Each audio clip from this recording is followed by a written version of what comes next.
famous last words. The last thing I said before I hit record were "fuck it, we ball." I forgot to grab a drink before we started recording, and I'm going to see if I can survive. So we're going to see how that goes. Welcome to R2-BD, friends. It's the Star Wars show where we talk about Star Wars. I'm Joey. I'm Jacob. We are brothers. We like the Star Wars. Today we're talking about some comics. We're back with some comics. Back with some comics. We'll be on comics for a hot minute. We're going to be on comics for a hot minute, but I feel like that's a good thing because we've been neglecting comics for a little bit now, I think. Yeah. What was even the last comic we covered? There Is No Fear? The High Republic one? I guess, yeah. I think that was it, yeah. It's been a while since we've done that, and so I'm excited to get back into some comics. Today we're getting back into our Jason Aaron Star Wars and Kieran Gillen Darth Vader stuff. This will be a Star Wars episode. Next episode will be a Darth Vader episode, so all kinds of fun happening there. Today we're talking about Volume 3 of Star Wars, Rebel Jail. This is mostly by Jason Aaron, but interestingly, the annual is by Kieran Gillen, which I find really interesting. It is interesting. Yeah. This is issues... speaking of, this is annual number 1, and issues number 15 through 19 of Star Wars by Jason Aaron. Mostly by Jason Aaron. Yeah, mostly by. Mostly. I also didn't grab my red pen. You know, fuck it. I'm gonna break the illusion. I'm gonna get... Oh, God, everything sucks. I'm not good at this. I will say, as you're grabbing the red pen, before we both read it through, like, Rebel Jail, I was like, oh, that's probably in reference to where they're holding Afra. Yeah, and you were right. You said that. I certainly didn't catch on as easily as you did. I'm so out of the loop today. I've had such a busy couple of days, and like I just want to like break the illusion and take a second to like really let everyone know that I'm under a lot of stress right now, and that like my life is crumbling. And also, I made a TikTok, so that is unrelated, but also directly related to the stress. You guys should go to my TikTok, Jomo6070. I always leave my link tree in the description below.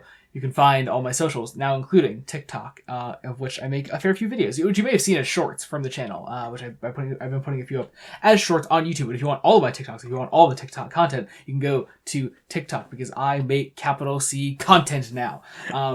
Anyway. Also go to our Patreon because there's lots of fun stuff there too. We haven't talked about the comic yet. No, we haven't. We're doing the ending. Haven't even started. I need people to know that I'm busy and that they should appreciate the fact that I'm busy. Because I don't appreciate the fact that I'm busy. And I don't respect my boundaries. No. You got tons of shit scheduled in your life. So, Rebel Jail. Rebel Jail. You know how I'd actually like to structure this?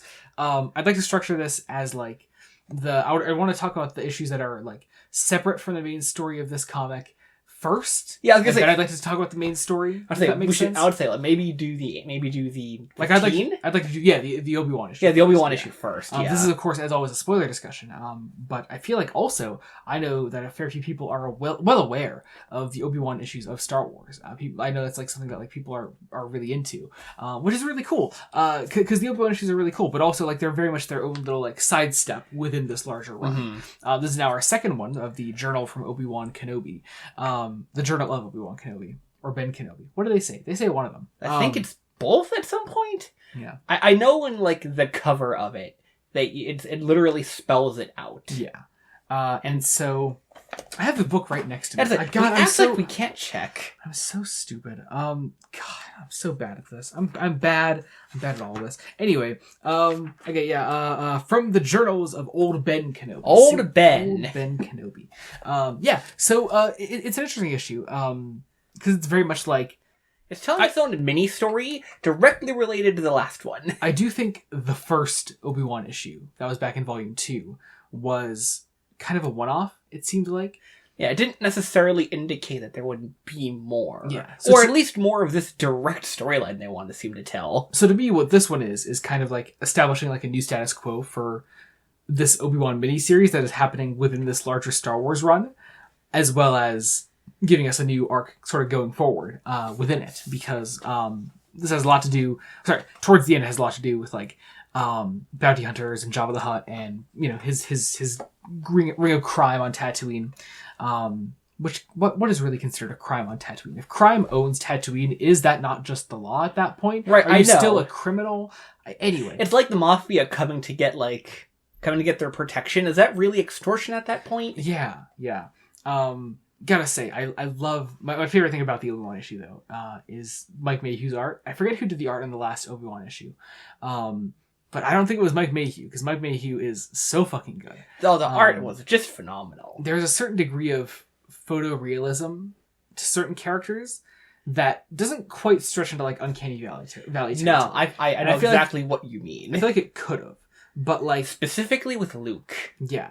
But then by the end, I'm like, I see like a really fucking well-drawn Jabba the Hutt at the end. And me, the world's biggest Jabba the Hutt fan, I see that and I'm like, fuck yeah, give me more Jabba the Hutt. That Jabba the Hutt looked so good. Yeah. There were times I was like, this isn't Uncanny Valley because it's still art. Mm-hmm. Obviously. It's just really good art. It's just really good art. Really good art. Yeah.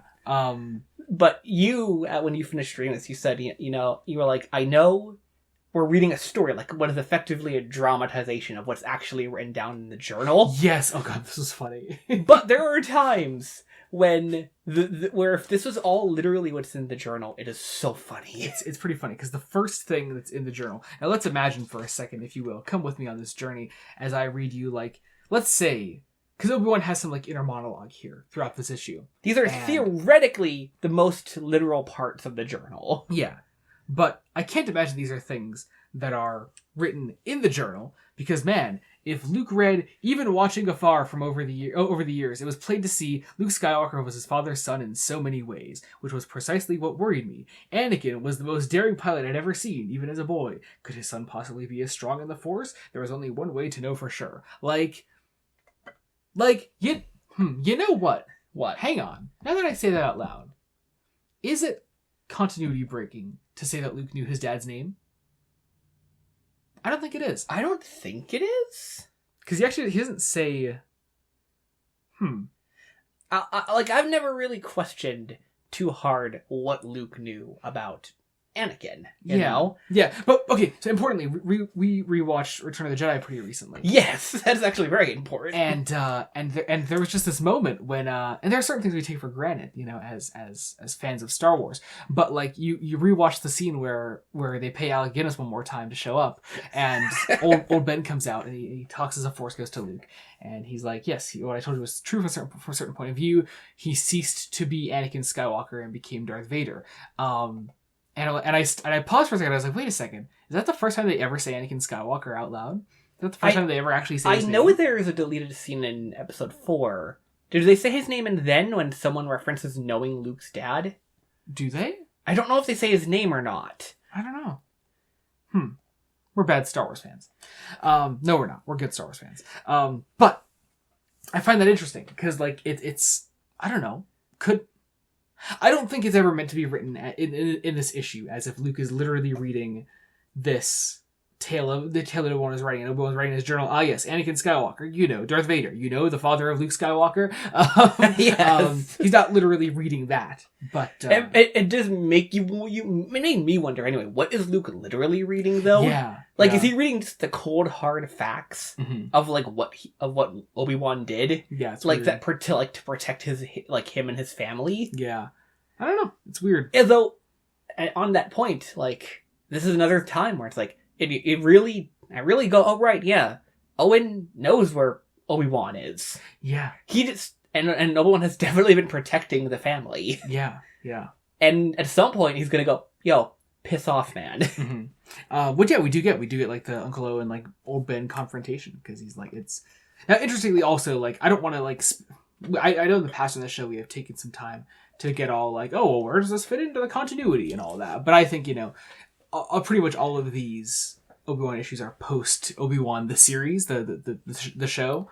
They kind of have to be, I assume. Yeah, especially like in Obi-Wan's very open interactions with Luke, if nothing else, but also his willingness to have the lightsaber around, things like that, which I find interesting. Also, we get a little bit like Luke as a kid. We see little Biggs as well, which I like. Yeah, right. That's really fun. We get to see like Obi-Wan saving some Jawas from some Tusken Raiders, and that's nice. Overall, it's a fine story, and it's more setting up where the Obi-Wan issues are going to eventually go.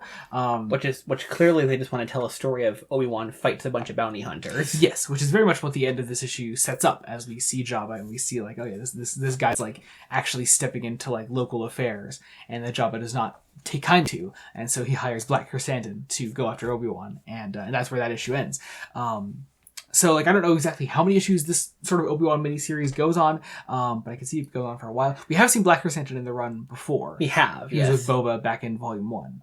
But it was very brief. He didn't actually, like, properly do much there, did he? No, not that I can recall anyway. Yeah.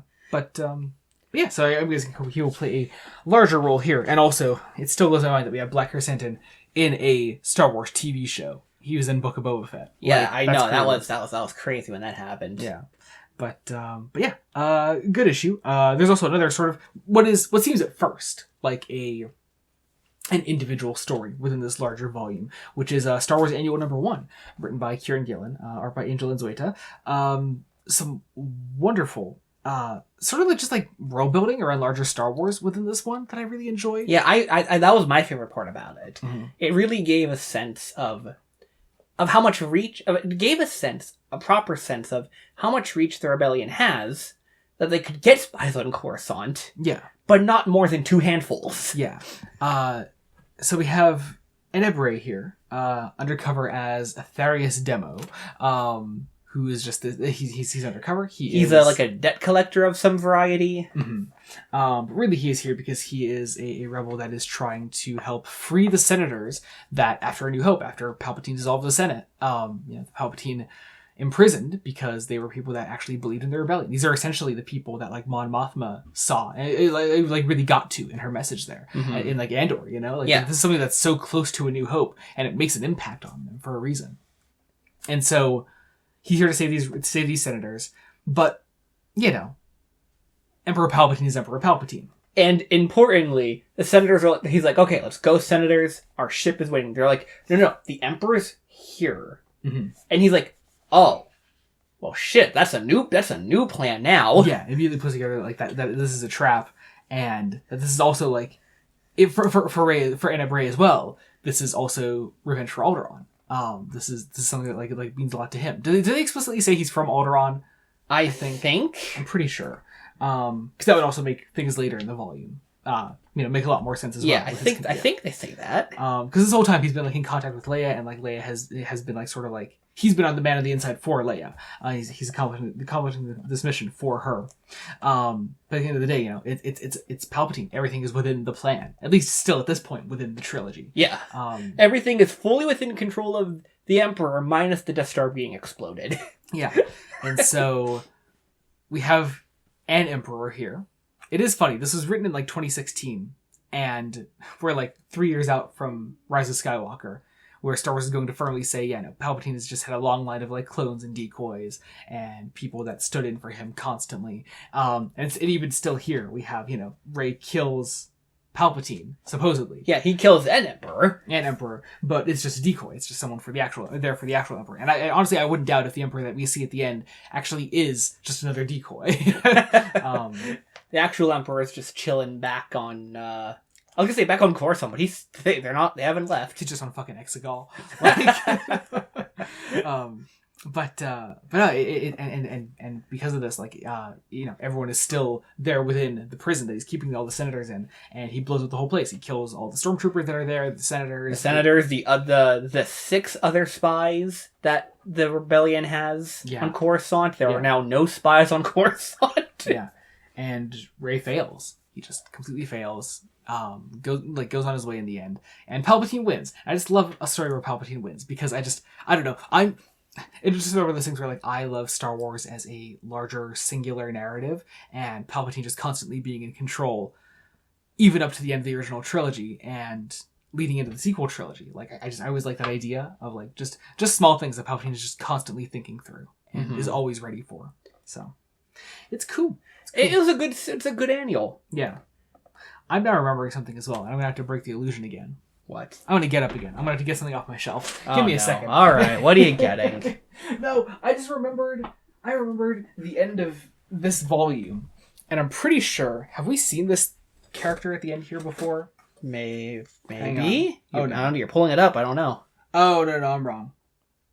I just kind of feel like, look, there's a stormtrooper with a lightsaber at the end of this volume.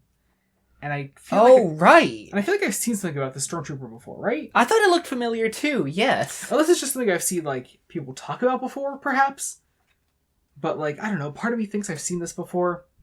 So I'm spoiling literally the very last page of the main story, but it doesn't actually have anything to do with the main story. No. If anything, it's just the hook for the next issue. Some kind of cool stormtrooper with a lightsaber, and but no, like I remember too when I was like reading, I was like, wait a minute, this guy looks really familiar for some reason. Maybe not. Maybe I'm just thinking of the plethora of lightsabers around within Showdown on Smuggler's Moon, and the other story. I could have swore. I think I'm losing my mind here. Is this a character we've met before? This is not good content. This is just us both looking through a comic going, did we meet them? This is a pointless part of the show. Alright, I'm going to keep it in. Fuck it. Alright, so anyway, aside from the little teaser page at the end of a stormtrooper with a lightsaber, let me know in the comments if I have seen this character before and I'm just not remembering this. Because we are big dum-dums. We are big dum-dums. That is confirmed by multiple episodes of this show. Almost every episode of this show. Almost every episode. That said, we have the main story of Rebel Jail, and it is a story very much about Princess Leia. It's about Leia, it's about Saint Astaros, and it's about Dr. Aphra. So yeah, we got a Girl Squad story. And a Girl Squad story, yeah. Yeah. And they're really awesome. Yeah, it's pretty cool. They go to, shocker, a rebel jail, if you can believe it. In a story called Rebel Jail, they go to a rebel jail because they're dropping off Dr. Aphra, because they have caught her after the events of Vader Down, which we've covered previously on the show. Back when we were doing... Was that still when we were doing recordings? I think it was. I think it was. It's been a long time since we've gotten back to this run. It really has. But yeah, so they're dropping off Aphra at this rebel jail. It is... I really like this idea. It's sort of like this station just orbiting a sun. That's the lead into probably my favorite joke in the regular run. The guy who was running it, the warden, he's like, most people are like, I don't get enough sun. Here, we don't get that complaint. Yes, I did like that. Yeah. Does the warden ever get a name? I kept trying to scour the pages to see if he had a name to write it down, and I don't think I ever found it. Leia probably introduces him as warden. I think so-and-so. I think they just say warden. I don't think they ever give him a name. It's weird. I don't know. Anyway, I do like literally the opening of the comic though, of just Aphra trying to escape, because this is Space Indiana Jones, and she's awesome, and and she's not going to go down without. And it's also not her first time escaping while on this singular ship. Yeah. Of course, you know what? I think I'd actually like to split up this conversation even more so though, because we go through the main issues 16 through 19 that make up the Rebel Jail story. There's a background plot happening as well. There's a B plot to all this about Luke Skywalker and Han Solo. That's very simple, very short. It barely takes up about 12 pages of the entire volume. Yeah, across all those issues. And it is so much fun. The initial premise is they have been tasked while the Girl Squad is delivering a very dangerous prisoner. Mm-hmm. They're meant to go buy supplies. Yes. Han immediately gambles all the money away. Yes, rebellion money. And Luke is like, well, we have to get it back somehow. It's not our money we lost. We literally lost government money. Yes.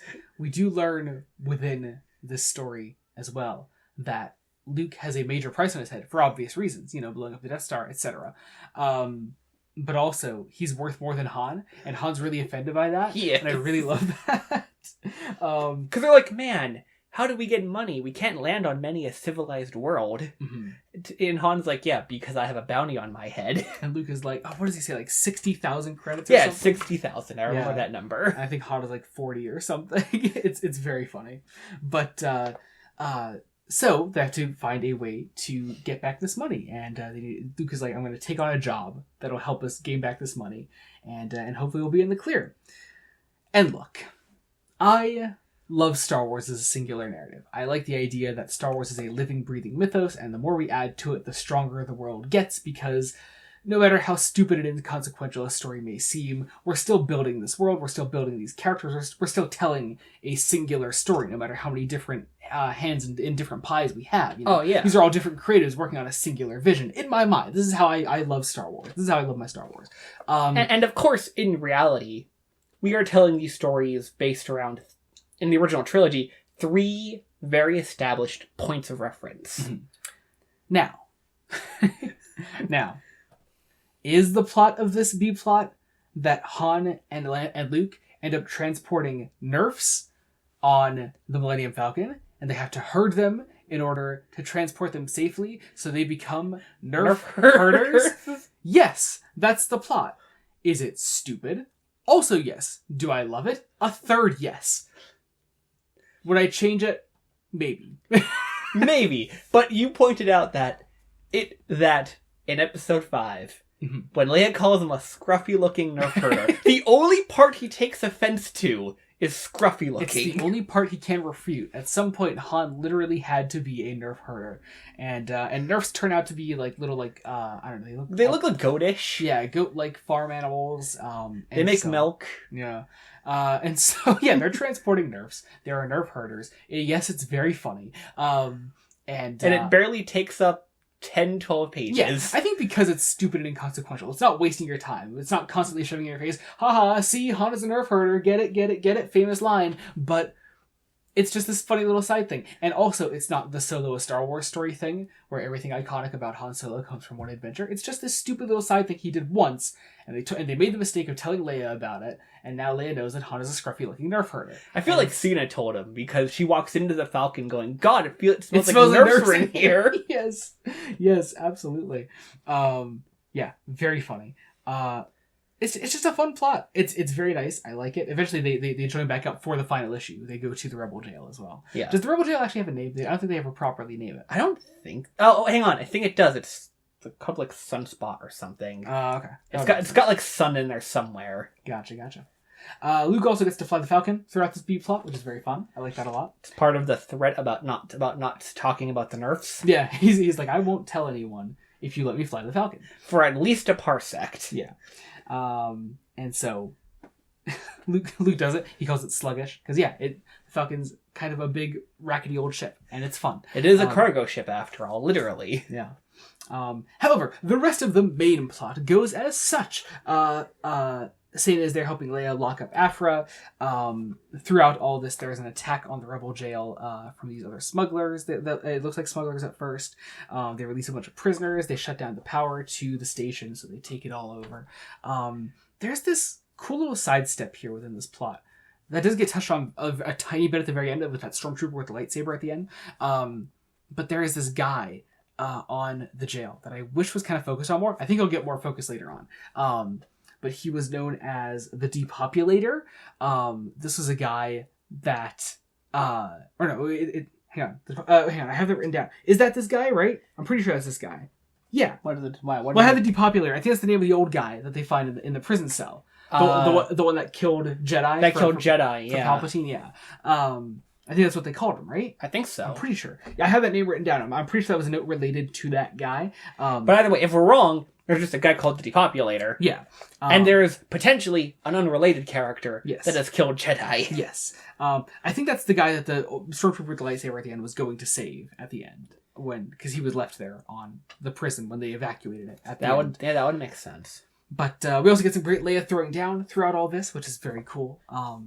Because it's just Leia throwing down. It's awesome. I like seeing her as a lady in action. Yeah. Leia and Sana make the decision to free Afra because they think she can help them take down this mysterious smuggler that keeps alluding to the fact that he knows Leia. Now, here's the thing.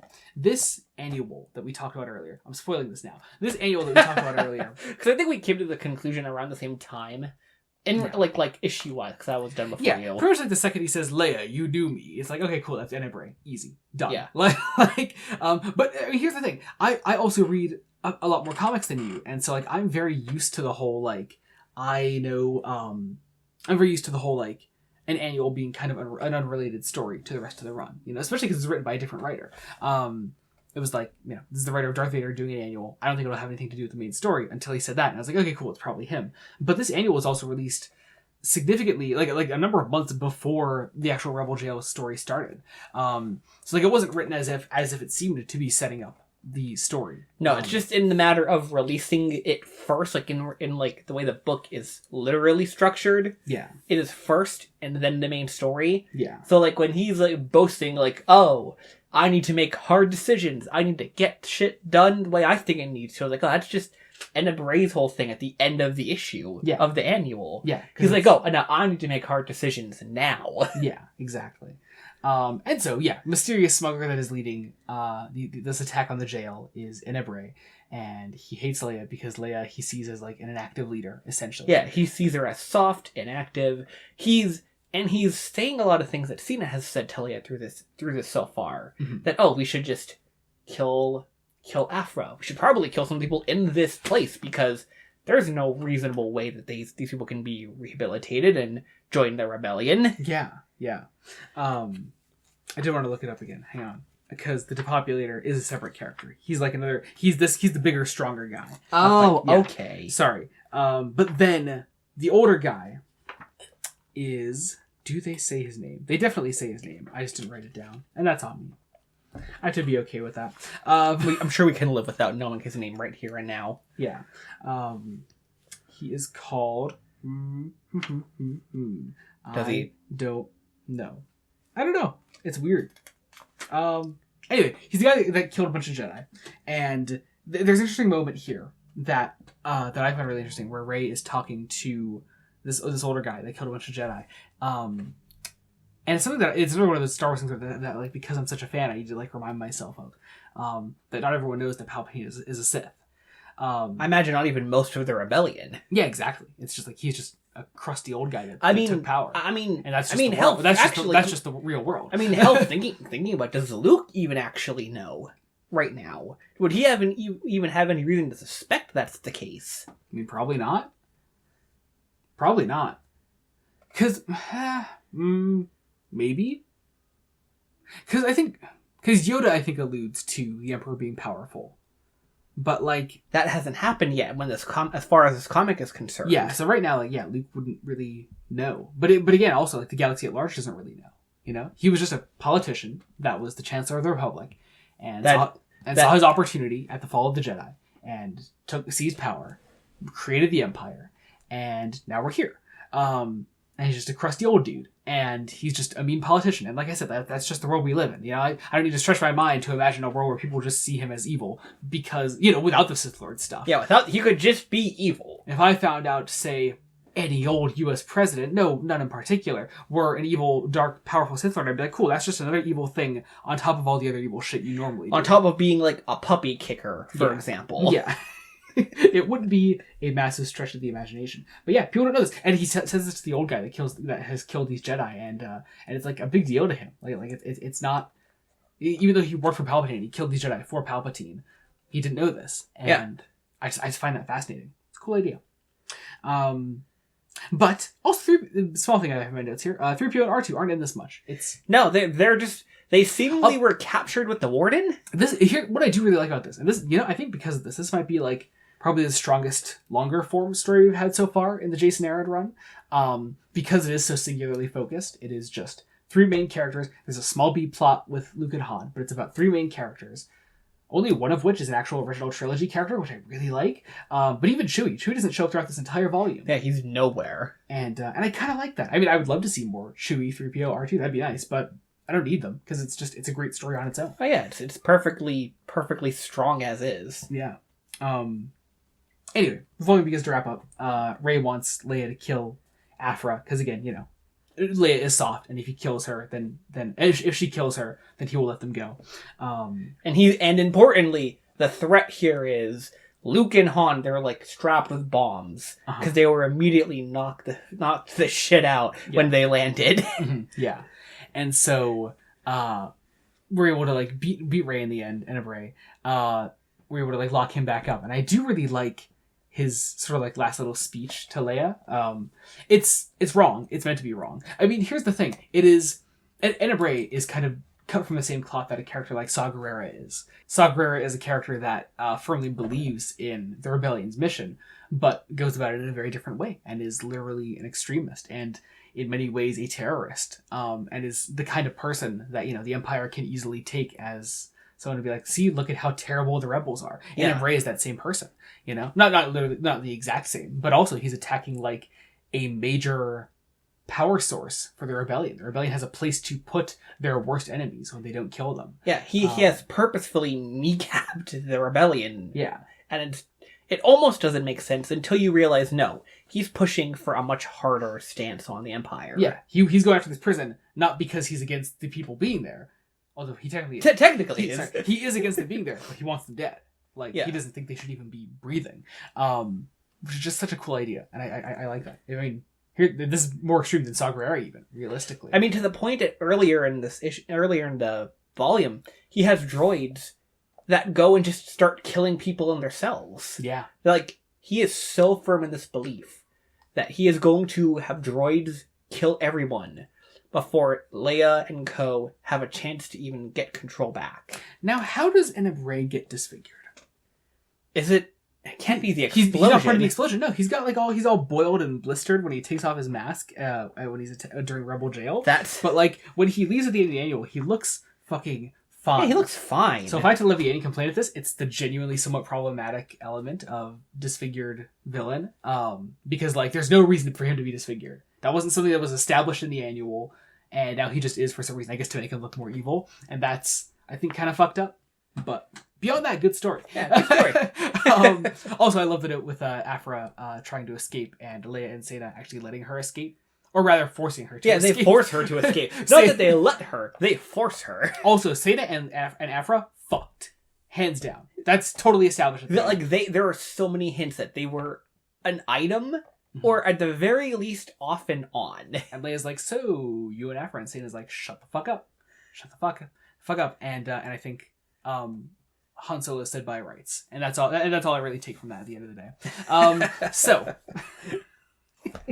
that was Rebel Jail. I made it without a drink the whole time, and we had to do a cut at one point, so I survived. My mouth is so dry, but God, I am so much happening right now. I need to take a moment to promote things, but really I just need you all to know what I'm doing in my life.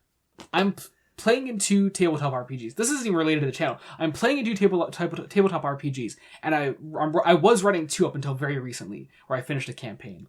So I'm running a full game, playing in 2. And that's just not channel stuff. Yeah, that's just your own personal life. Yes. I am reading a bunch of comics to prep for Fresh Face Comics stuff. I'm recording Fresh Face Comics. I'm recording Fresh Face one-shots. I'm recording this. I'm always reading the things that we have to do for these things. I'm always editing Star Trek videos. I'm editing stuff for Patreon. Join the Patreon, patreon.com/Blood Studios. Get your name in the description below if you just want general support. You can get early Star Trek reviews, Star Trek commentaries, Fresh Face extras, all kinds of fun things. There's so many cool things there. Check out my link tree. Check out my socials. I'm doing so much. I think you all need to understand I'm doing so much. And that's Rebel Jail. Next time we're covering Darth Vader, the Shu-Torun War, which I just started reading today and is very, very cool. Yeah, I can't wait to get to it myself. Yeah. So, oh man, where are we going after? I think we're also doing Volume 4 of Star Wars after that, and we're finishing out the Kieran Gillen Vader run after that as well. So that'll be very fun. It's going to be fun. I'm looking forward to it. Yeah. So, all kinds of fun things in store. And also, I think we'll either, depending on things that are happening, we will either be doing a video game after that, or reading our next book. So it's one or the other. One or the other. We haven't actually fully decided it yet. But all that said, thank you all so much for listening. Be sure to subscribe to the channel. I'm tired. Until next time, this has been Joey Morgan. I'm Jacob. Goodbye.